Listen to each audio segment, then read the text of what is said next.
Hey nerds, Farmer Jesse here. Welcome to Growers Daily, your daily dose of ecological farming insight. It is Thursday, October 10th, 2024, and we are continuing our best farm advice ever week. Today we are talking about confining your days, adding value without adding work, and asking dumb questions, which will all make sense soon. So let's do it.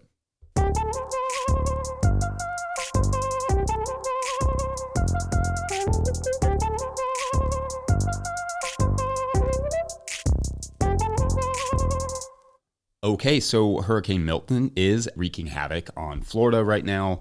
Hopefully our farmer friends and their customers and everyone else there in that area is safe and sound and your farms all survive this thing. Also, apparently there is a large solar storm headed our way today. So be on the lookout for both beautiful northern lights this evening as well as potential widespread damage to the power grid. So that's kind of a mixed bag there. Now, there is a fun video of the comet Chuchishan Atlas photobombing the flare taken by the SOHO satellite because space has, for all its intimidating enormity, a fun, silly side.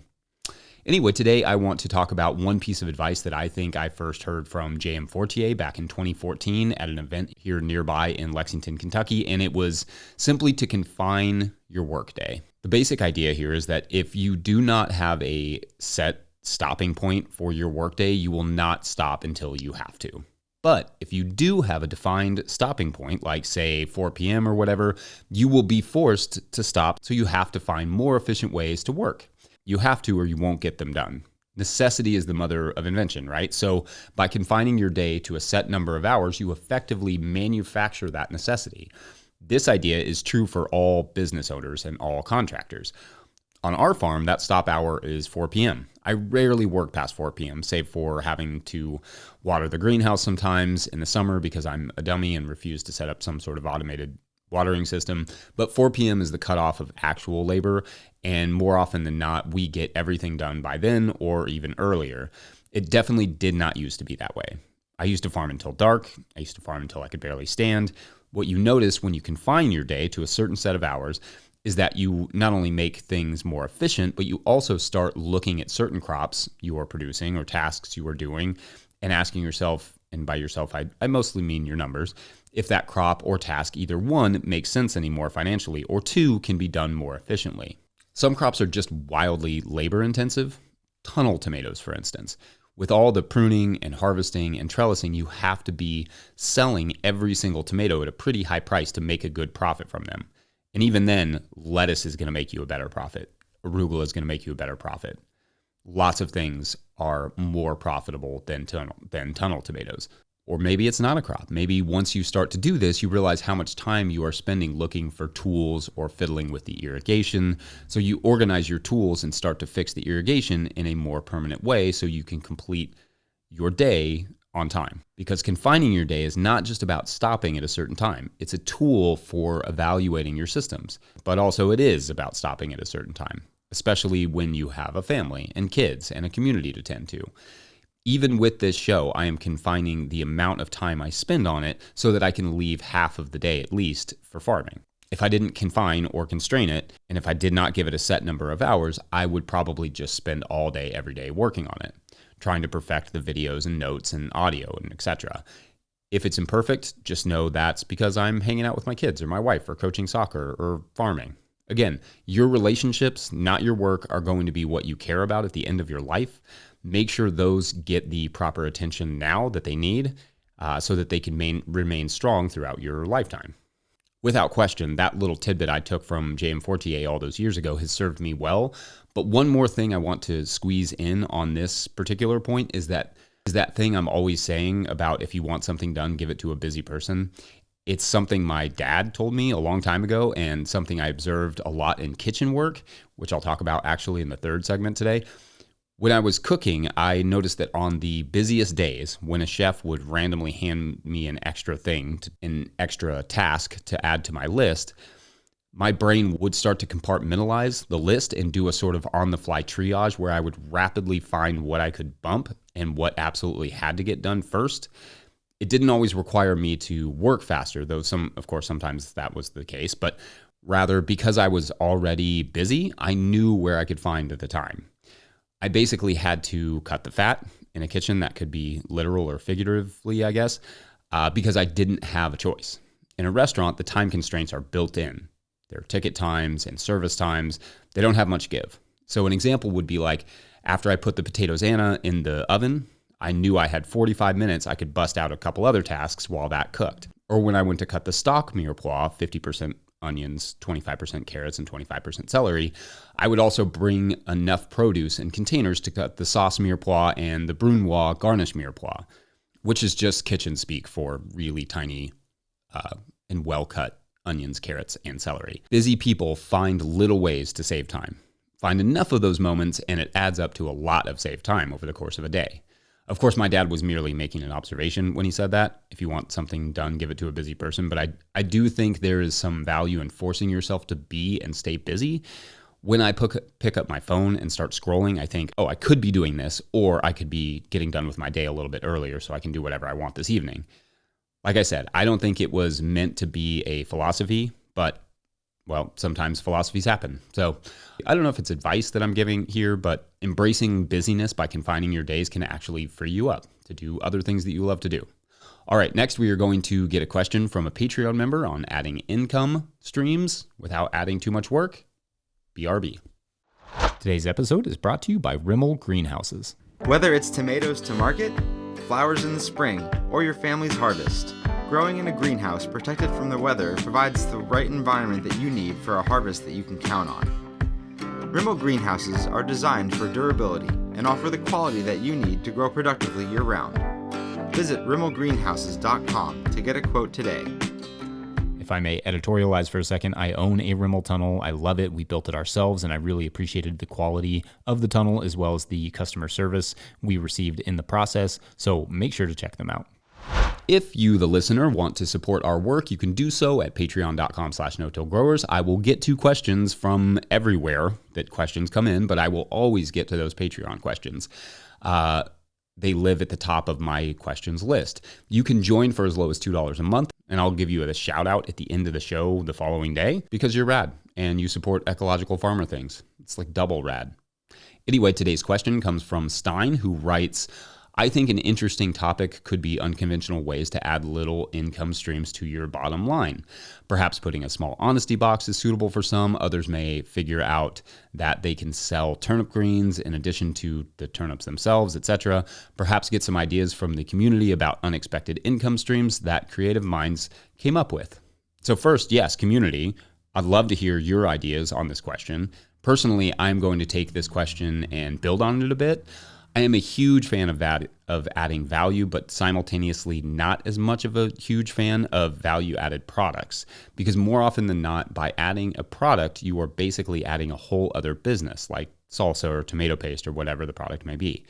It needs the labels, it needs marketing, it needs storage and containers, it needs a commercial kitchen if it's food, or at least has to follow the regulations around cottage bakeries.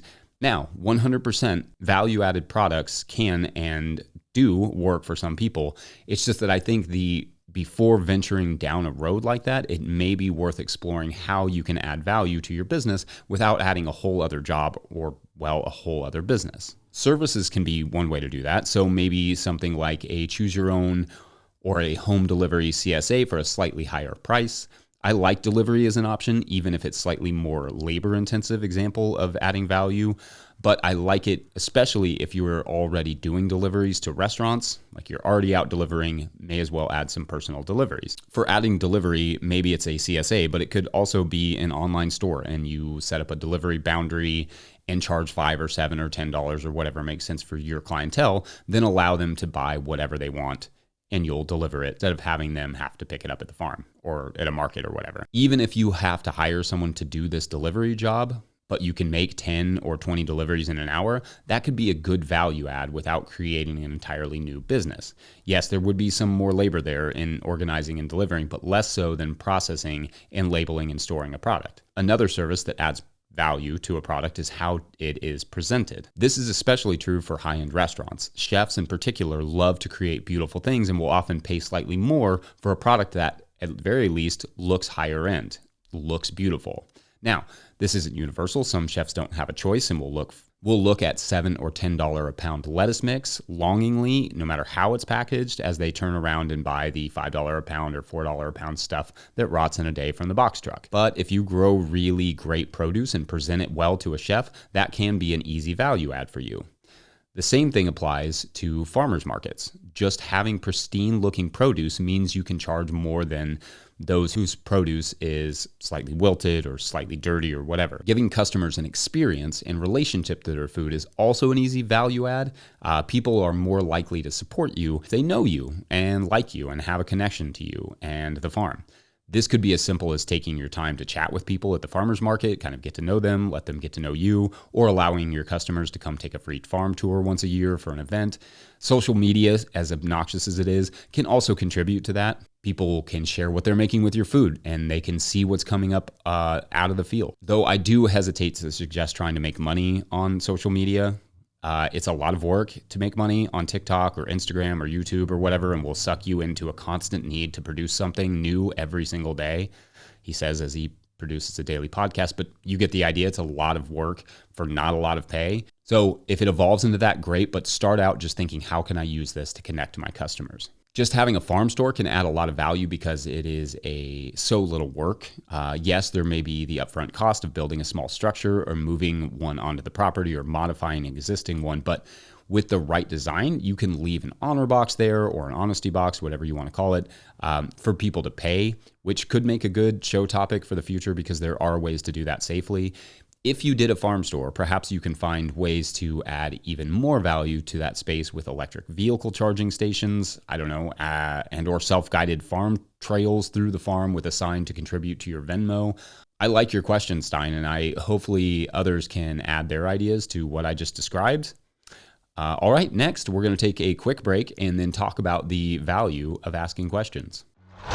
Hey you all, the No-Till Growers crew and I want to use the ad space today to point you towards a couple resources to help farmers in North Carolina directly affected by Hurricane Helene. Both the Organic Grower School, or OGS, and the Carolina Farm Stewardship Association, called CFSA, are local ag organizations there who have done a lot of work gathering resources for those of us who want to chip in. So their resources will be linked in the show notes, as well as the Appalachian Sustainable Agriculture Project, or ASAP, which was the organization mentioned by Lyric last Tuesday when I spoke with her about her farm's experience with the hurricane. It is impossible to overstate how big of a disaster this is. Sincerely, Helene is one of the worst American disasters since Katrina, so please help if you can, even if just throwing a few bucks towards a farmer's GoFundMe would be huge. Thanks, and back to the show. I just spilled water all over myself. So my first jobs were in kitchens. I worked in fast food for around 4 years, and then I graduated to working as a line cook in a fast casual place for a couple years. Then I read Kitchen Confidential by Anthony Bourdain, which in retrospect should not have inspired someone to want to be a chef in a high-end kitchen, but something about the low pay, the long hours, the drugs and alcohol, I was like, I have found my people. So I started sending my resume to restaurants in Louisville to try and get a job as a cook in a high-end establishment of some sort. And to my amazement, I got calls. Little did I know at the time, people were not exactly clamoring to work in this industry. Most people were there by accident because it was the only job they could get, or increasingly at that time, were trying to get on the Food Network, or were there for the lifestyle because it's an industry where you kind of expect your workers to be a little hungover. So for some workers, that's a bonus. So for a chef to get a resume that was like, I want to learn how to be a chef, they were probably like, score. So anyway, I took a job at a nice French bistro in Louisville and moved my life up there from my small town in central Kentucky where I grew up. And I got completely torn to pieces at that place. I was incredibly naive and didn't really know how to cook. My chef would absolutely just tear into me every time I got something wrong. I learned pretty fast in that experience, because he would scream it at me, that it was always better to ask stupid questions instead of doing a stupid thing. In other words, if he asked me to chop onions instead of going ahead and chopping the entire bag of onions, I would chop half of an onion, take it to him to double check the size and the quality of the cut, and then keep that as my example for cutting the rest of the onions. Yes, this slowed me down quite a bit, but it made me a better cook and increased the quality of my work and the satisfaction from my chef, which for my own sanity was generally a good idea. Anytime I was asked to do something, I started to look at each step of the process and determine where it wasn't clear what he wanted me to do, and I would ask him. making sure to ask questions, even though the questions sometimes annoyed him, dramatically reduced the number of things thrown at me or screamed at me. But it also gave me a new system to look at tasks.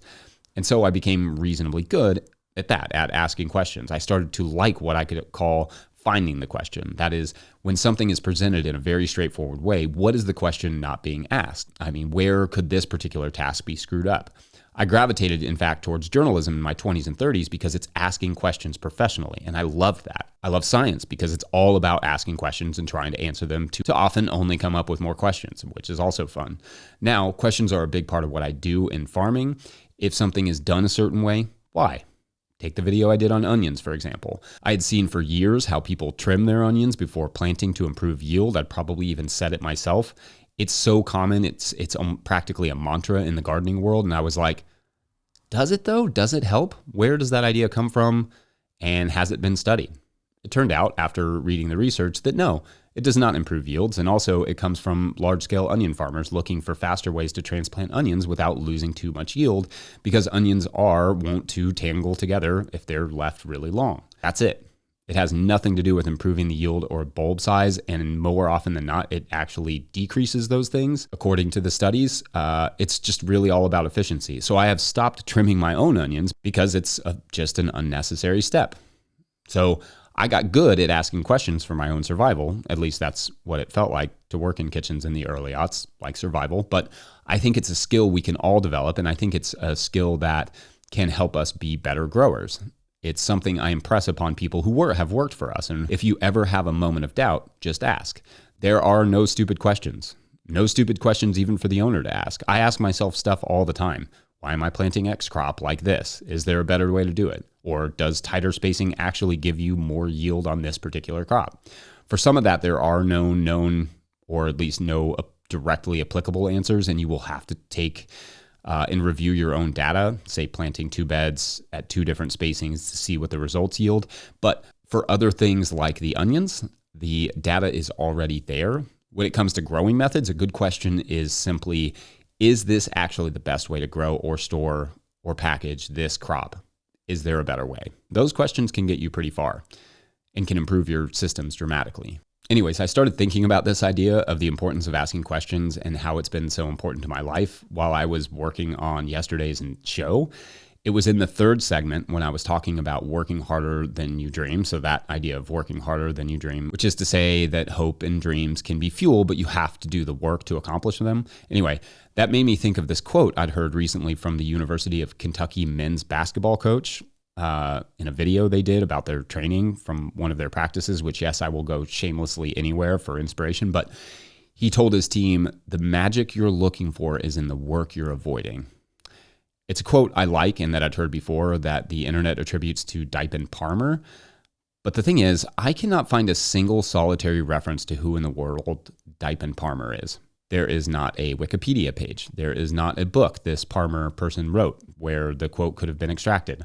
I asked Google, but there was not much there except for inspirational images and blogs and various social media attributions attributing this quote to Dipen Palmer.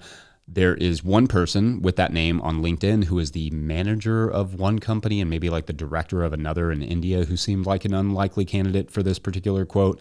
There is a photographer with like 500 Instagram followers, another perhaps unlikely candidate. And there is an Indian actress named Disha Palmer, but not Dipen.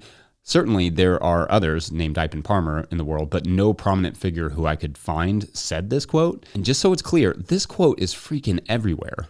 It's even on posters with this particular attribution, Dipen Palmer. To someone in some gym or office somewhere, Dipen Palmer is their reason for success. It's their reason for pushing through. I asked Google's AI search engine, Gemini, with the prompt, who said the magic you're looking for is in the work you're avoiding? And Gemini told me the quote, the magic you're looking for is in the work you're avoiding, is attributed to Dipen Palmer. And so I said, okay, cool. Who is Dipen Palmer? And Gemini responded, I do not have enough information about that person to help with your request. I am a large language model and I am able to communicate and generate human-like text in response to a wide range of prompts and questions, but my knowledge about this person is limited. Is there anything else I can do to help you with this request?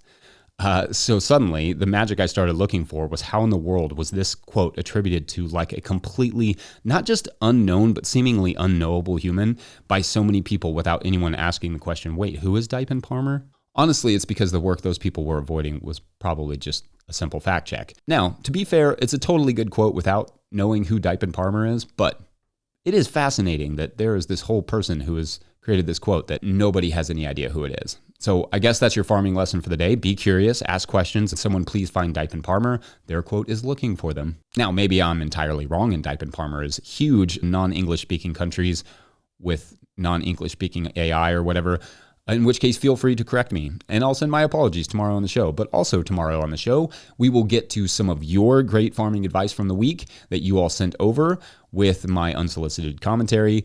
Like and share this video/podcast if you found it helpful. Make sure you are subscribed or following wherever you are hearing this. Shout out to Willie Breeding for the theme music and the team at No-Till Growers for their support. If you are indeed enjoying this show and want to see it keep going and growing, please consider signing up to be a patron at patreon.com/no-till-growers, where I am shouting out every new member for the month of October. Or if you just bump up from one level to another, you also get a shout out on the show. Otherwise, I will see you all back here tomorrow and we'll close out with those Patreon shout outs. So huge shout outs today to Brandon Ross. Ross is like my pretend, it's the last name that people think I say when I say Frost. I don't know. I wonder, Brandon, does anybody ever think you're Brandon Frost? Also, a funny thing about my name is when I used to call people for like takeout in New York, they always, I would say, you know, they'd ask me for a name and I would say Jesse and I would spell it because people started to get it wrong. And even when I spelled it right, even when I spelled it over the phone, they would still get it wrong and they would think it was Jeffy, Jeffe. And it gave me like a complex. I was like, can I not pronounce my S's?